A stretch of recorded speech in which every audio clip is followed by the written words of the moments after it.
सोनम के घर फूलमती नाम की एक नौकरानी काम करती थी। उसके नैन नक्श बहुत सुंदर थे, बस रंग सांवला था। एक दिन सोनम दीदी, आप कितनी सुंदर है और इतनी गोरी भी।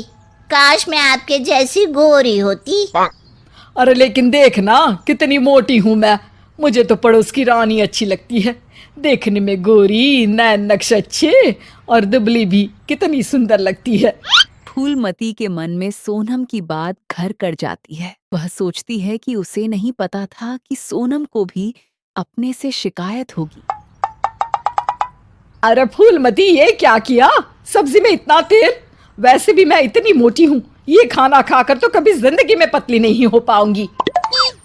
अरे दीदी, मैं तो आपकी जैसी होती तो कोई शिकायत ही ना थी। गोरी गोरी। अरे गोरी ही तो हूँ। खुद को तो देख, तेरे नैन नक्श, तेरा पतला शरीर। फूलमती, कोई भी खुश नहीं है इस दुनिया में अपने रंग रूप को लेकर। किसी का कुछ न कुछ छूटा ही हुआ है। हाँ दीदी, लेकिन काली तो काली ही होती है ना। अरे शायद तू नहीं समझेगी। काश मैं भी रानी की तरह होती। अच्छा चल, आज रानी खाने पर आ रही है तो कुछ अच्छा बना लेना। तभी वहां रानी आ जाती है। रानी दुबली पतली गोरे रंग की महिला होती है। दोनों सहेलियां बैठकर गप्पे मार रही होती हैं। तभी वहां फूलमती खाना लेकर आती है। अरे रानी दीदी, आप कितनी सुंदर है। काश मैं आप ही की तरह होती तो कितना अच्छा होता। शुक्रिया फूलमती, लेकिन तुम्हारे नैन नक्श तो बड़े ही तीखे हैं। हाँ दीदी, लेकिन हूँ तो काली ही ना। वैसे तो मैं भी वो सामने वाली वंदना को देखकर सोचती हूँ कि काश मैं उसके जैसी होती। हैं दीदी, आप भी अपने से खुश नहीं? ना ना, मैं तो बहुत खुश हूँ। बस जरा लंबाई, काश मेरी लंबाई वंदना जैसी होती तो कमाल हो जाता। फूलमती उन्हें खाना देकर वहां से चली जाती है। वह सोचने लगती है, अरे ये क्या? मैं तो सोचती थी कि सोनम दीदी सबसे सुंदर हैं, लेकिन लगता है कि सोनम दीदी कुछ भी नहीं। अब तो मुझे वंदना से मिलना ही पड़ेगा।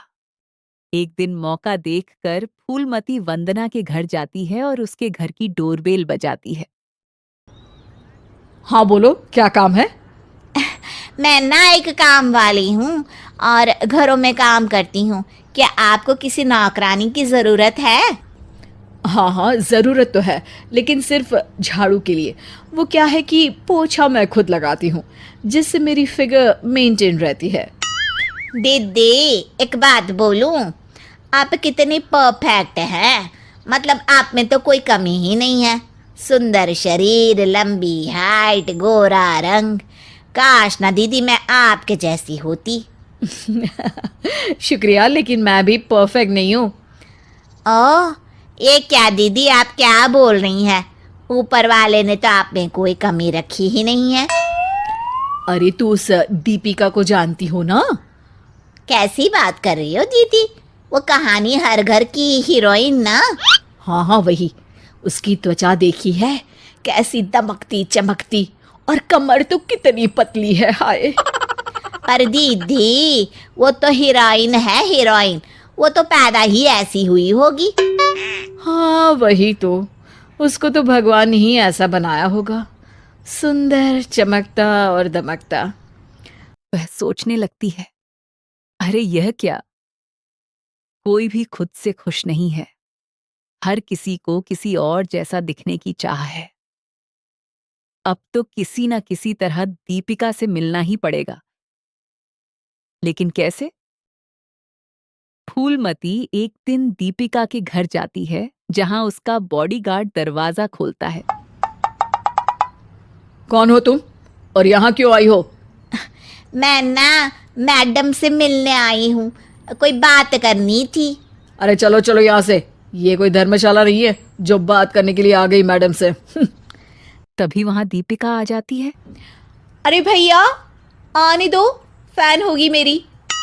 फूलमती दीपिका के पीछे पीछे उसके घर के अंदर चली जाती है। मैडम, आप तो इतनी सुंदर हो जैसे कि कोई गुड़िया। हाय हाय, त्वचा तो ऐसी जैसे कि मोम। मैडम, काश मैं आपकी जैसी होती। अरे मैं काफ़ी परेशान हूँ अपने रंग रूप को लेकर। एक ही जिंदगी और उसमें भी भगवान ने मुझे ऐसा बना दिया। दीपिका को फूलमती की बात परेशान कर देती है।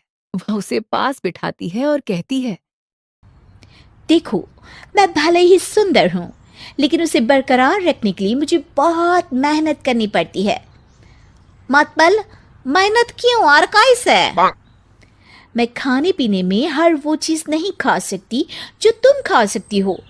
मैं धूप, पानी, हवा, धूल से दूर रहती हूँ, नहीं तो दाने निकल आते हैं।